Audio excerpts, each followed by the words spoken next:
सुबह हम थे और छपरा के ये हमारे चाचा लगते थे, श्री मंकेश्वर गिरी जी थे। हम लोग दोनों आदमी चले गए उस फील्ड में सबसे पहले, और लोग कुछ लोग बैठे साधन भजन। तब तक गुरु महाराज 15 मिनट पहले आ गए। बड़े ध्यान से सुनेगा उनकी बातों को आप लोग। गुरु महाराज ने कहा कि चलो बच्चों, चलो चलो, जोर से आवाज लगाया, सब लोग तेजी में भाग चले।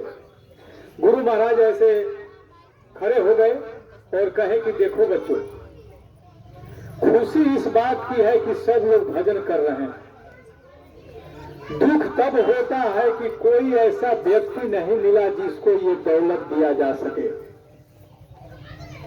2010 की बात है और ये प्रमाण मत खोजिएगा, 2-3 आदमी के डायरी में भी ये चीज लिखा हुआ है। और हमारे छपरा का जो सत्संग चलता था गन्ना सिंह कॉलेज में, उसमें श्री मंगेश्वर जी महाराज ने सुनाया भी इस बात को।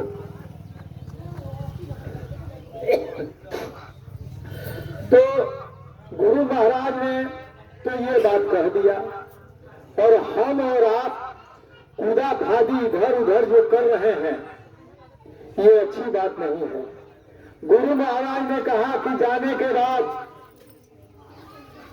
कितने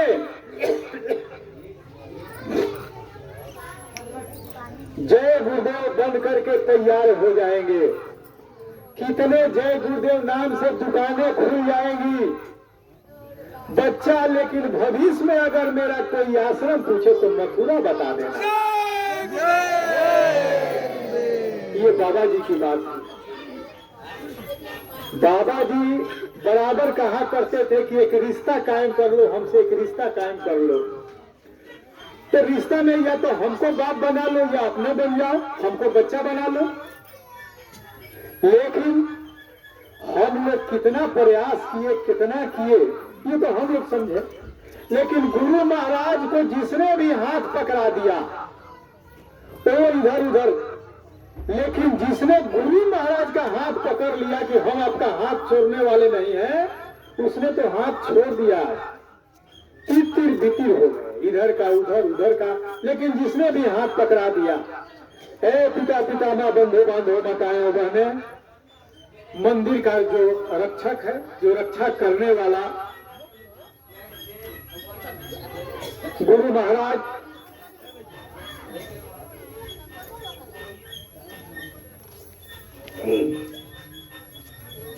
गुरु महाराज का आदेश, गुरु महाराज ने जब अपने हाथों से अपने सामने अपने गुरु महाराज का मंदिर जो बनाया, वहां पर गौशाला आप पूरे विश्व में, इंडिया में, भारत में आप देखेंगे, लेकिन सारशाला आप नहीं देखे होंगे कहीं।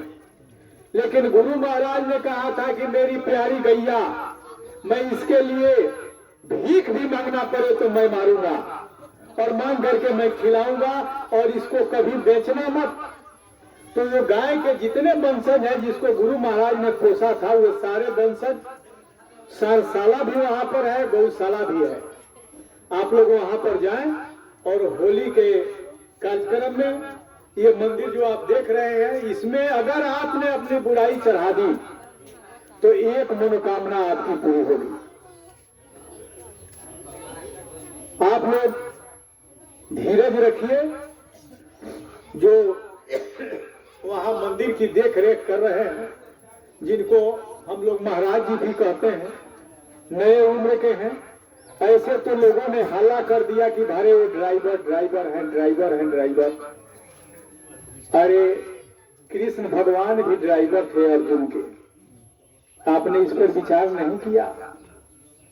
जाति पाति पूछे न कोई, हरि के भजय सो हरि को। बदनाम करने वालों की दुनिया में कमी नहीं रही। लोगों ने बहुत बदनाम किया, गुरु महाराज को पागल करार कर दिया। आप लोगों को पता नहीं होगा, गुरु महाराज तुरंत पकड़े हवाई जहाज उस आदमी को पकड़ करके ले गए मदन लाल के यहाँ कलकत्ता में, और कहा वहां पर जाकर के 2 काम ऐसा होने जा रहा था, जघन्य अपराध, मृत्यु, अकाल मृत्यु होने जा रही थी। गुरु महाराज ने जाकर के बचाया, और उस व्यक्ति जिसने पागल करार किया था उसको बताया कि देखो देखो जिसने पागल कहा था मैं पागल हूं और जान बचाने के लिए, वहां से उड़ करके गए डॉक्टर शैलेंद्र कुमार मानक के यहाँ। डॉक्टर शैलेंद्र कुमार रांची में एशिया लेवल के डॉक्टर थे। वो गुरु महाराज के शरीर के छोड़ने के बाद 10 दिन 12 दिन के बाद वो भी शरीर छोड़ दिए। जब वेदांता हॉस्पिटल में गए थे तो रो करके वहां से निकले थे। हम सोचे कि जाएंगे अस्थिर में रांची जाएंगे, उनसे बात करेंगे, तब तक तो वहां चले गए। गुरु महाराज हवाई जहाज से उड़ करके कहे कि अरे जरा सा हमको देखो तो शैलेंद्र, हमको लोग पागल कह रहे हैं। डॉक्टर शैलेंद्र कुमार रोने लगे और कहे कि सरकार नहीं, आपका तो सब कुछ ठीक आ रहा है, आप पागल नहीं है, आप सरकार आप पागल। उसके बाद गुरु महाराज से बाई प्लेन फिर आ गए यहाँ। अरे पितामह, आप लोगों को ये बात मालूम नहीं, 42-43 दिनों तक गुरु महाराज अपने गाड़ी में रहा करते थे। 45 दिनों तक लोग जा करके तो अपना आराम करते थे। जो भी सत्संगी प्रेमी थे वहां रहने वाले, वो लोग तो जा करके अपने आश्रम में आराम से सोते थे। जय गुरुदेव, आपका इंतजार था जिनके बारे में मैं कह रहा था। बाबा जय गुरुदेव जी महाराज का जो आश्रम मथुरा में, ये हमारे महाराज जी हैं। उनके तरफ से आप लोग सत्संग सुन लीजिए। जय गुरुदेव, से आप लोग बोलिए जय गुरुदेव।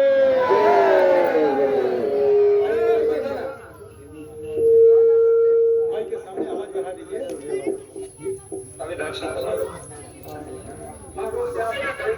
अरे सोच करो ना, हमें क्या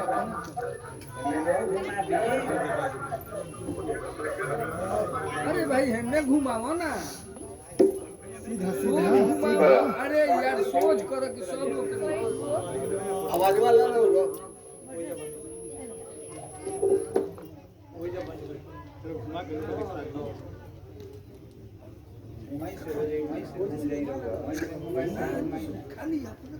कैमरा बंद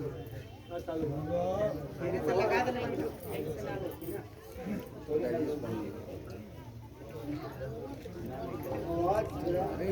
जब महाराज जी के आवे तो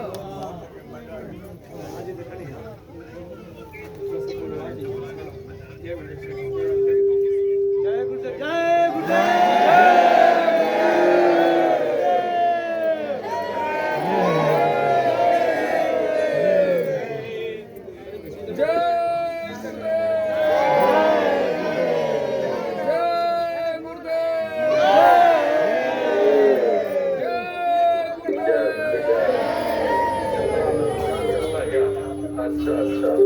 ठीक करो सफाई ऑपरेटर से ठीक करेगा माइक।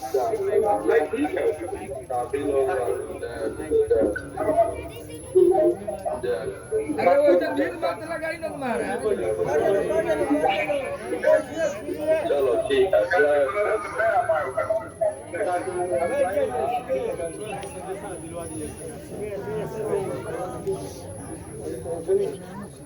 अतरे बहुत थोड़ा सा रंगा ना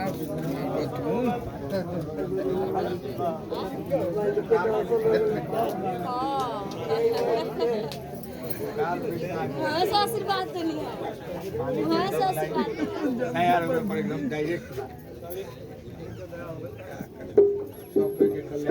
गुरु का दर्शन। जय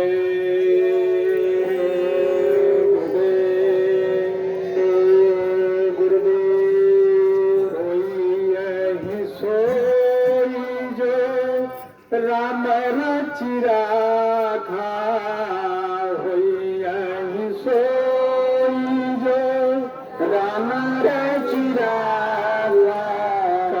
कर तर्क बढ़ावन साखा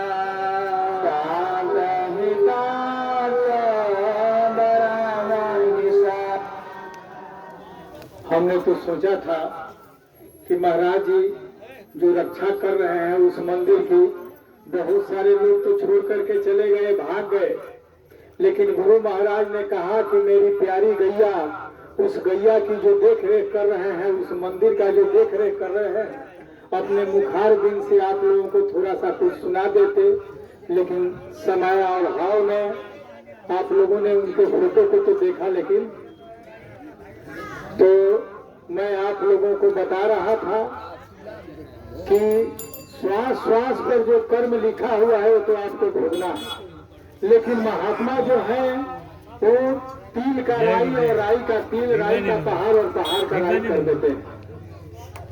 मैं एक कहानी आप लोगों को बताऊंगा एकदम थोड़े समय, क्योंकि समय कम है। उत्तराखंड से उत्तर की तरफ से हंस और हंसनी का जोड़ा चला। गुरु महाराज बराबर कहानी सुनाया करते थे, आप लोग भूल गए होंगे, इसलिए मैं थोड़ा सा याद आपको दिला दूं। तो इधर राजस्थान के तरफ जब लोग पहुंचे तो वीरान जंगल दिखाई दिया। शाम हो चली थी तो वहां पर हंस और हंसनी जो इधर से चले थे हिमालय की तरफ से, उन लोगों ने रुक गया। बड़ा ध्यान से आप लोग सुन लीजिए, 2 मिनट का मैं समय लूंगा। वहां पर वो लोग रुक गए और बार बार दोनों पति पत्नी हंस हंसनी बात कर रहे थे कि इसको वीरान किसने किया, इसको वीरान किसने किया। तो हंसनी जो थी बार बार मटकी मारे उल्लू के तरफ, ये इसी ने वीरान किया होगा। उल्लू को तकलीफ लगा, उसको दिक्कत हुआ। दिन में तो उसको दिखाई देता नहीं है, रात को चुपचाप उल्लू बैठा रहा, कहा कि कल होने दीजिए तब हम आपको बता रहे हैं। थोड़ा सा जब सवेरा होने लगा तो उसने हंस और हंसनी जैसे उड़ने लगे, उन्होंने कहा हमसे, क्या हंस रुको, ये हंसनी तुम्हारी नहीं, ये हंसनी मेरी है। अब तो हंस जो था सब पका गया, तो कहा कि नहीं भाई, आपके कहने से हम बात कैसे मान। तो कहा कि पंचायत पंचों को भी बटोरा जाए, तो पंच बटोरे गए। बड़े ध्यान से सुनिएगा, ये शिक्षाप्रद कहानी है गुरु महाराज की।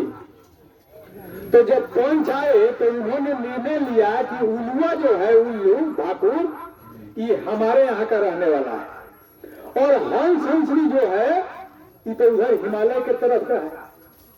तो हम लोग फैसला जो करेंगे सो उल्लुआ की तरफ करेंगे। तब क्या हुआ कि सारे पंच में जितने पक्षी इकट्ठा हुए थे उन्होंने कह दिया कि हंसनी जो है उल्लू की है। और बेचारा हंस हंसनी दोनों रोने लगे। हंसनी रोते हुए यहाँ पर रुक गई और हंस बेचारा अपना हाथ मलते हुए इधर उड़ा। तब तक उल्लुआ ने आवाज दिया कि अरे हंस इधर आइए, इधर आओ, इधर आओ। हंसनी तुम्हारी है, मेरी नहीं है। लेकिन रात को जो तुम लोगों ने बार बार कह रहा था कि इसको वीरान किसने किया, इसको वीरान किसने किया, तो हमको तो दिखाना था कि वीरान किसने किया, और हमारे तरफ तुम लोग मटकी मार रहे थे। इन पंचों ने इसको वीरान किया, जिन्होंने मुंह देखी की बात की, अपने फायदे की बात की, काल और माया में, लोभ और लालच में फंस करके जिन्होंने ये बात किया, उन लोगों ने इसको वीरान किया। हमारे तो समय कम है, नहीं तो ये हमारे रामदास जी जो थे उनको भी हम समय देने वाले थे, कमेसर जी थे, लेकिन छापरा के लोग जो हैं, लोगों को बहुत दूर जाना है, इसलिए मैं अपने वाणी को विराम दूंगा। प्रेमियों, गुरु महाराज ने कहा था कि ये जो मंदिर बनाए हुए हैं उसमें बरकत के देवता बैठे हुए हैं, और होली का पर्व जो है अभी 12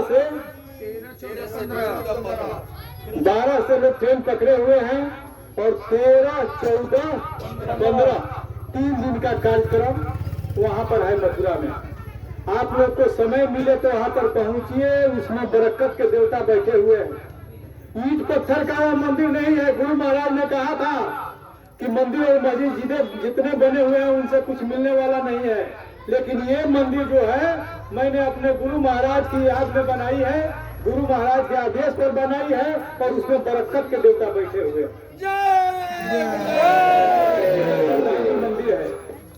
तो आप लोग जब जाइएगा उस मंदिर में तो अपना गुनाह गलती कहिएगा कि मैं मांस मछली आज से नहीं खाऊंगा, दारू तारी शराब नहीं पीऊंगा, मैं आज तक जो कत्ल किया, झूठ बोला, व्यभिचार किया, मैंने छोड़ा, उस एक मनोकामना आपकी पूरी हो जाएगी। लेकिन भाई बंधु प्रेमियों, आप लोग ये मत समझिएगा एक पॉजिटिव होता है कि निगेटिव।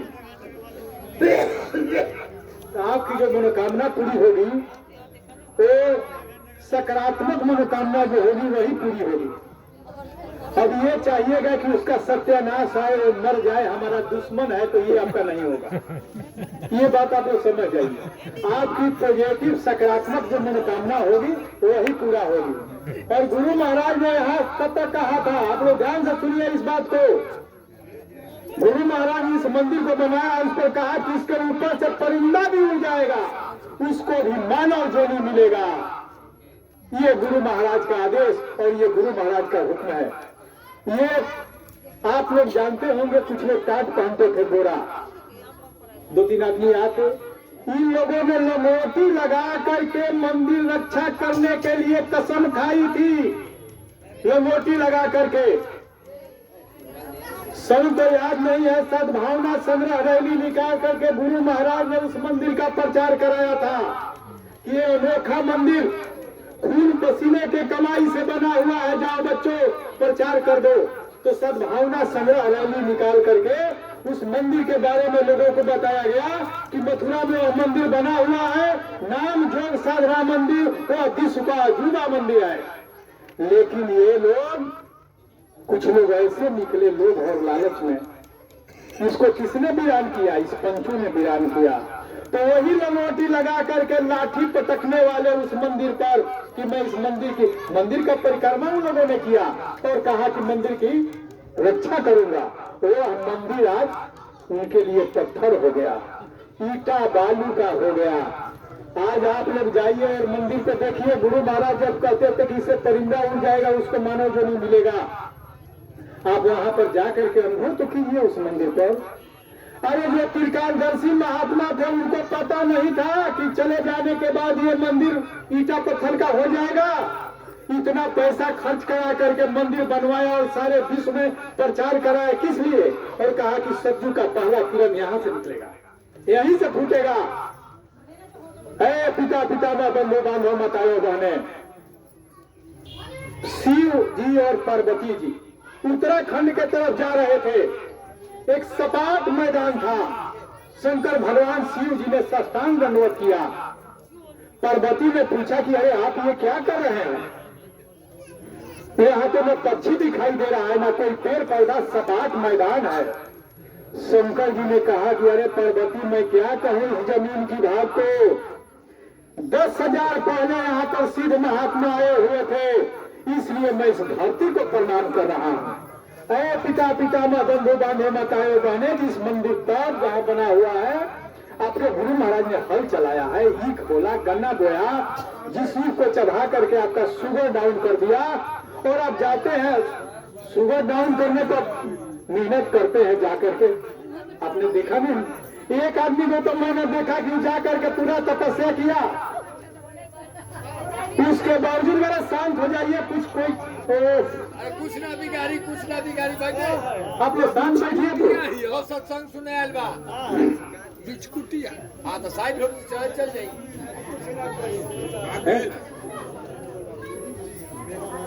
जय गुरुदेव, जय गुरुदेव। तो कार्यक्रम को अब मैं विराम दूंगा। जितना कहना था बहुत था, 2-3 आदमी बड़े पछतावा की बात है, भगवान दास जी बच गए और हमारे कामेश्वर जी बच गए। फिर समय जब मिलेगा तो आप लोगों में तो समझ